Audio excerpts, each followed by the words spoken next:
دعا واسکار کے سامعین، السلام علیکم ورحمۃ اللہ وبرکاتہ۔ بسم اللہ الرحمن الرحیم۔ میں اپنے تمام سننے والوں کے لیے اللہ سے دعا گو ہوں کہ وہ مالک اکبر آپ کو ان لوگوں میں شامل کرے جنہیں وہ عافیت میں رکھتا ہے، جن پر اس کی نظر حفاظت ہمیشہ رہتی ہے۔ آپ کا نام بھی دنیا اور آخرت کے کامیاب لوگوں میں شامل ہو، آمین ثم آمین۔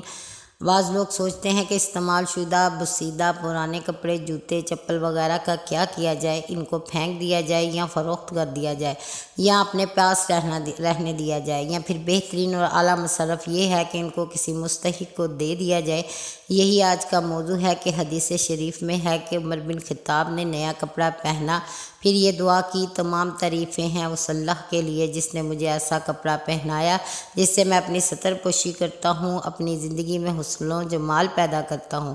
پھر انہوں نے کہا، میں نے رسول اللہ صلی اللہ علیہ وسلم کو یہ فرماتے ہوئے سنا ہے کہ جس نے نیا کپڑا پہنا، پھر یہ دعا کی، اس کے بعد اس نے اپنا اتارا ہوا کپڑا اور کسی کو صدقے میں دے دیا تو وہ اللہ کی حفاظت و پناہ میں رہے گا، زندگی میں بھی اور مرنے کے بعد بھی۔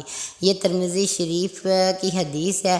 اب سوال یہ پیدا ہوتا ہے کہ پرانی چیز کس انداز اور کس طرح سے دینی چاہیے۔ یہ بھی فرمان رسول ہے صلی اللہ علیہ وسلم کہ تم میں سے بہتر وہ ہے جو اپنے بھائی کے لیے وہی پسند کرے جو اپنے لیے پسند کرتا ہے، اس لیے پرانی چیزوں کو جوں کی تو کسی کو مت دیں، بلکہ ان کی مرمت کروا کر ٹھیک اور بہتر حالت میں لا کر دینا چاہیے۔ نیت بوجھ کم کرنے کی نہ ہو بلکہ اللہ کی رضا کی ہو، جس سے وہ راضی ہوتا ہے۔ اس عمل کے بعد روزی کو بھی فراخ کیا جاتا ہے، اس انسان کی حفاظت بھی کی جاتی ہے۔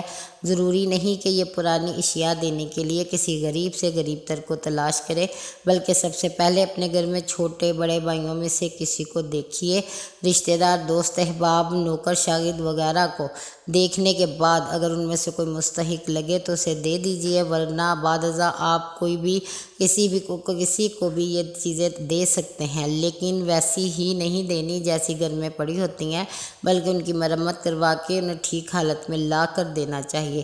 اس سے آپ وہ دگنے اجر و ثواب کے مستحق بھی ہوں گے، اللہ کی رضا میں بھی آئیں گے۔ اللہ پاک ہم سب کو توفیق دے کہ ہم ایسے اعمال کریں جن سے ہمارا دنیا اور آخرت کے غموں سے چھٹکارا ہو، تنگ دستی سے نجات ملے، اللہ کی رضا حاصل ہو، آمین ثم آمین۔